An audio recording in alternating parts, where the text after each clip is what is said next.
Hey everyone, and welcome back to the channel, and welcome back to round 6, I think, of the 1975 F1 season here in the Embassy Hill. We've not been doing great the past few races. Monaco, we came last. In fact, I think the only race we've scored points in,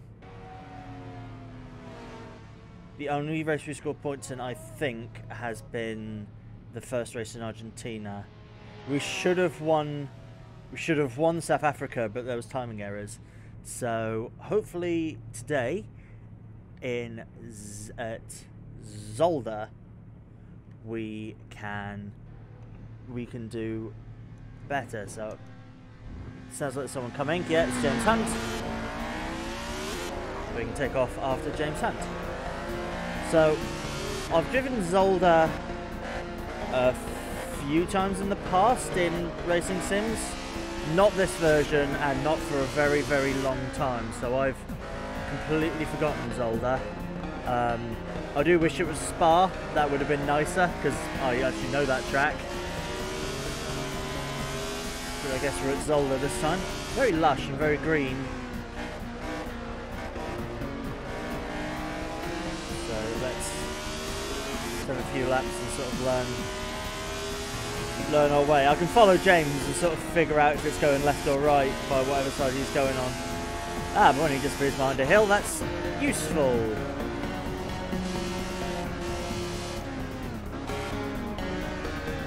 Okay. That complex is reminding me sort of the bottom of Alton Park. So that'll be... Reminds me a lot of Alton Park actually, the whole track.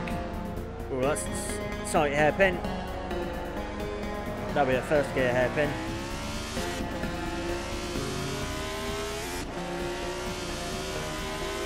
Typically as well, the braking markers are on the outside of the corner.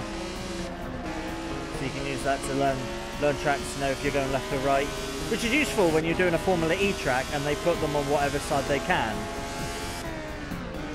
Oh yeah. Forgot it went that way.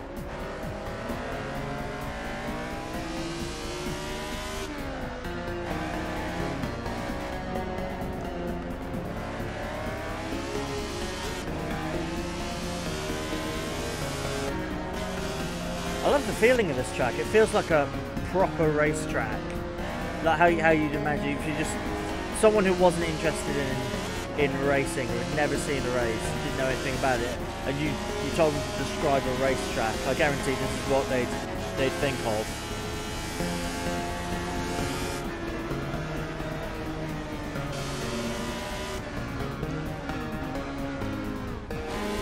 I know this is the fast one. There's two hairpins.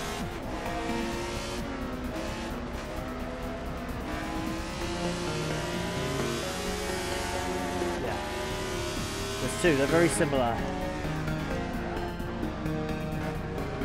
First gear for the tight hairpin. Yeah, much better exit. Little chicane, but that doesn't really slow you down.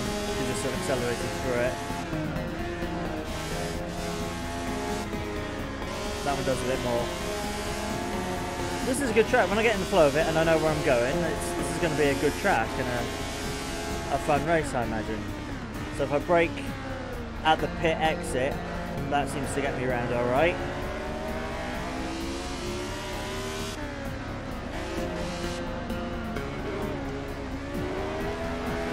That's what you get for changing down.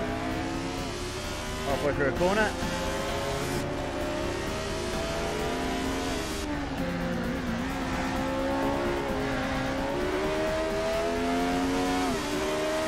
Guess I'm stuck behind the Hesketh now.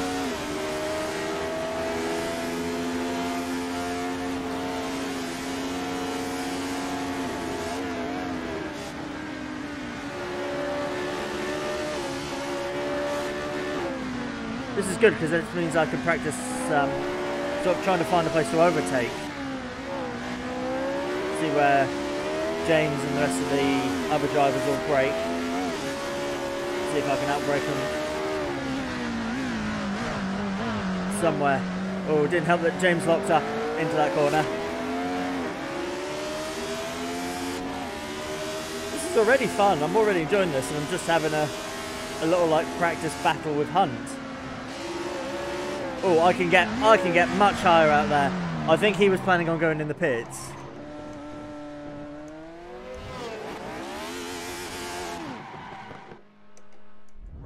I think James was planning on going in the pits, and so took the inside line and was much tighter. Yeah, look, he's in the pits. Whoops! Oh, and I've got Lambrini trying to get past now.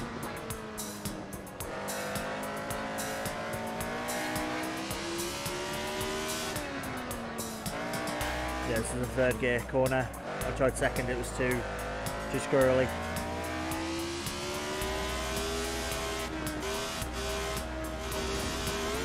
Oh, okay. The grass just pulled me off. Oh no, I'm back behind James Hunt.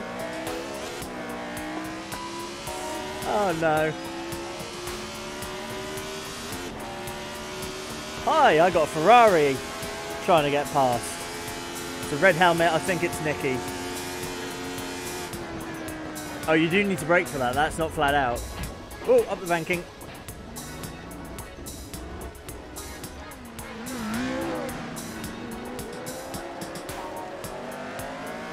Oh, I'll hold up the Tyrrell. No one will mind if I hold up the Tyrrell.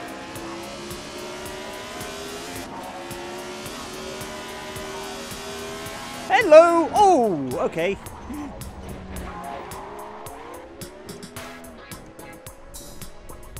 That was Delapo, wasn't it?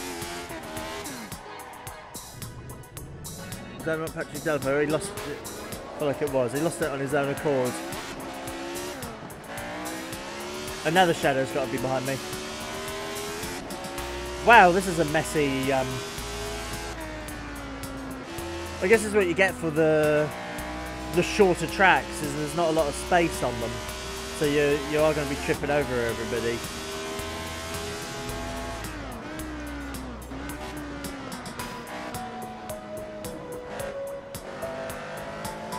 This is a fun circuit. Zolder. I need to try a more modern version of Zolder. So once I get the flow of it, because I mean I did it before and it was good. It is enjoyable.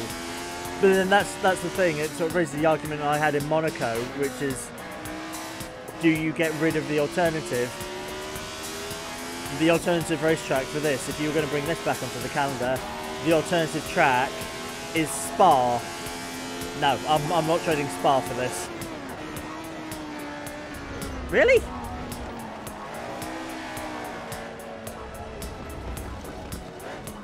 Somewhat held it. I'll say I held it.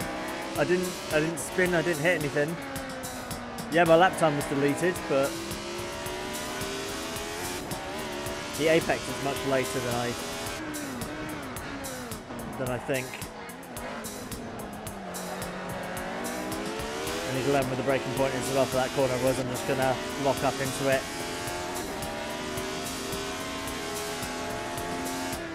Yeah, that you need to... little bit of brake. That one... if the curb doesn't murder you... okay, we're not going in pits. Those are solid. Good call for going in there. And not through the ruined pit straight. So, I think again I'm gonna leave you for a bit while I get a bit more practice.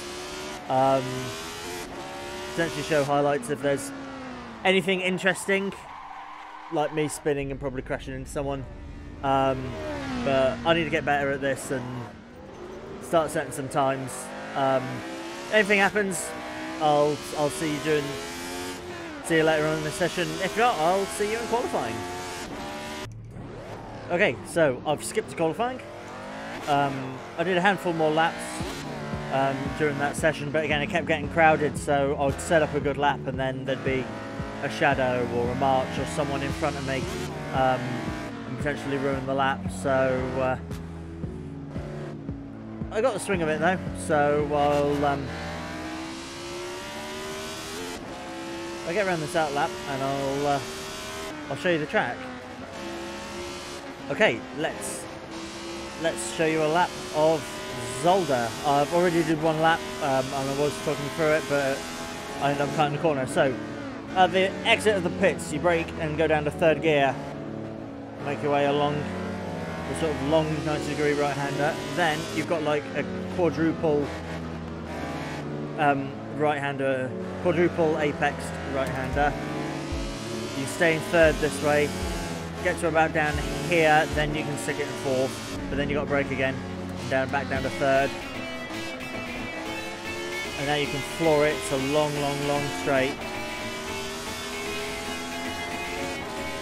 It's actually one of the few places where you actually hit the top speed. So you get to the top of the Esso thing, car goes light, keep it in fifth, just slightly touch the brakes, and then once you get it straight, down to third. The double apex right-hander. And you go back up to fourth, and then when the road flattens out, there is when you want to be braking, all the way down to first. And now flat out through the chicane. Keep accelerating, you'll get to about fourth. Top of fourth when you get to this corner, just brake a little bit. Try and get that one done. I did actually touch the brakes, so you can do it without touching the brakes. And that is a lap, and that currently puts me P2 on the grid. So I'll keep going, see if I can improve the times, and yeah, I'll come back to you for what will probably end up being the last lap. Okay, so this will be the last lap of qualifying. I'm currently P1. I'm about 1.5 seconds ahead of James Hunt. I was going to just skip through it, but then actually the AI do keep improving as well, so it does shake up the grid a bit more. And I wanted to give you guys the actual showing of potentially what a quick lap was like. So hopefully I don't mess it up. But yeah, qualifying is now over, so this is definitely the final lap. I knew it was anyway. I timed it coming out the pits.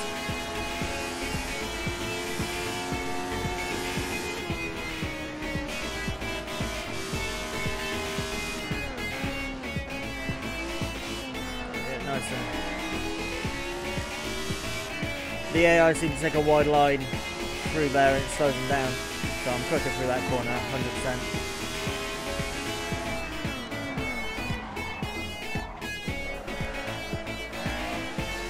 A bit squirrely because shifted down a bit more than I needed to. Well, I needed to be in first, but I did it while braking.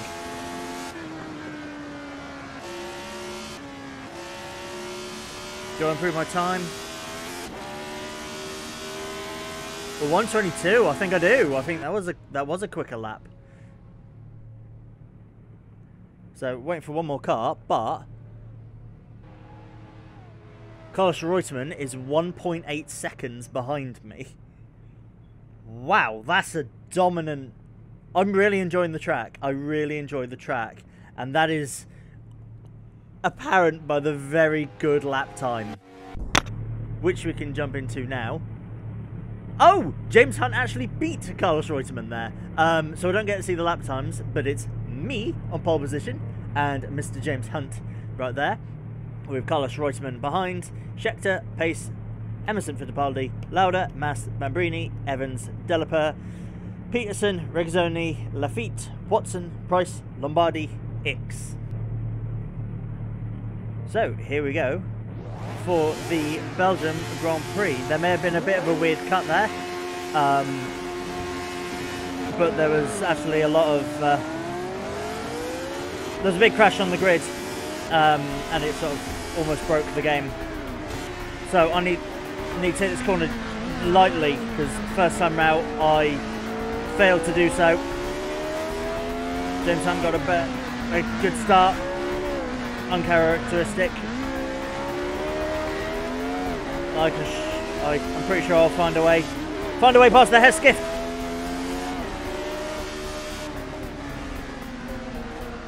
Too busy looking at the track to see where Hunt is.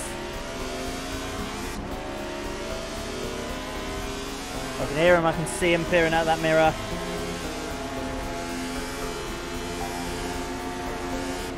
I'm in the lead now, which is good. It means I can just get into the mindset that I had of the quali laps and just sit and do the fast laps that I was doing before.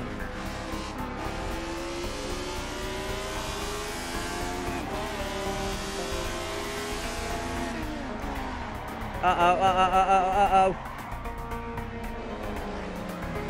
I'm still in front of Hunt.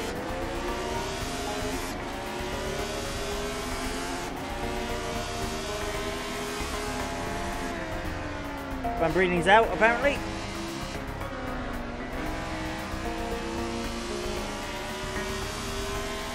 Oh, wonderful. There are no cars stuck on the grid this time. Yeah, that was actually the second start because there were lots of cars on the grid, lots of cars still stuck on the grid, and like everybody ploughed into them. And it caused like my CPU to overheat and such, but that's fine. I think I can just start heading out and just setting these faster laps and try and pull away from Hunt. So yeah, I guess I don't need to keep you on board that long.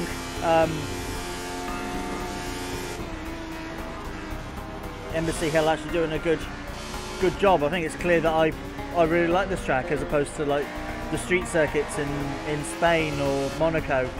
I actually enjoy this one. So yeah, I guess potentially you'll either just see lap after lap of, I guess you'll just see highlights of crashes, I guess, maybe, or I don't know if anything interesting is gonna happen. I seem to be pulling away from Hunt at a good rate of knocks, so this might end up being quite a boring race. See if anything happens.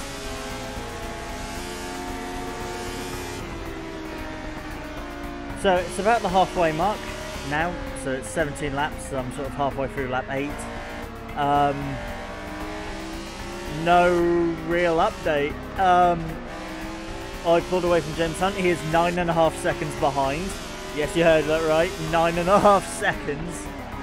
I had one little spin here at that hairpin. Other than that, nothing. It's a pretty dull race. Yeah, it's a very dominant race. I've not had even the only other race where I was up front was Argentina, and that wasn't even a dominant race because I was fighting with the McLarens most of the time. So the fact that I find myself like 10 seconds ahead of Hunt is I think pretty remarkable. So this is a fabulous race for 11.5 now. It's like 2 seconds a lap, which actually was about the gap that it was in quali. So yeah, I'm sort of going like 2 seconds a lap quicker than everybody else. So results are me, Hunt, Reutemann, Pache, Lauda, Delapa, turn 1. No, well that's the points anyway. And Fittipaldi,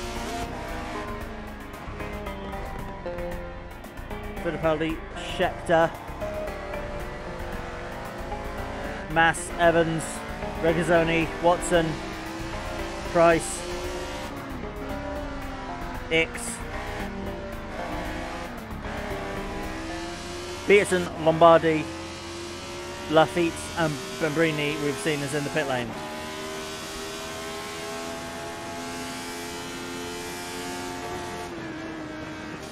So yeah, decent lap. Yellow flag. Well, I won't know where that yellow flag was. There was a yellow flag sort of in the last sector. I want to see where and why.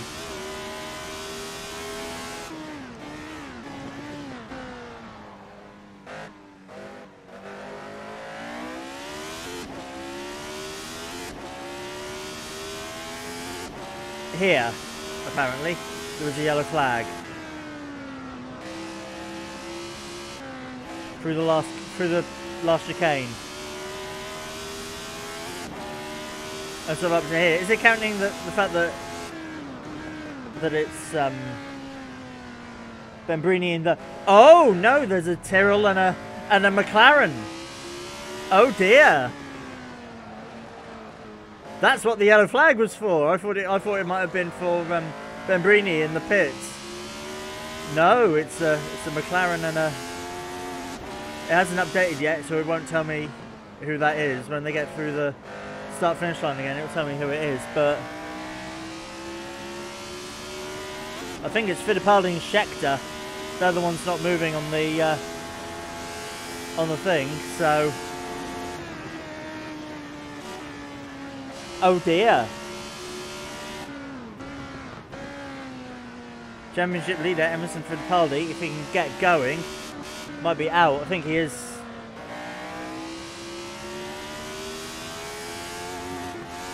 No, he still hasn't got going.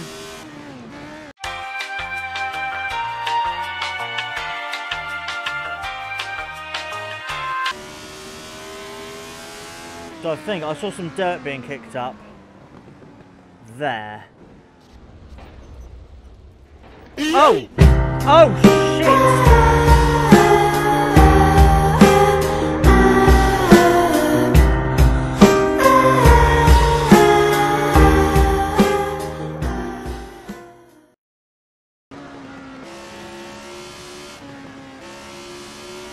There.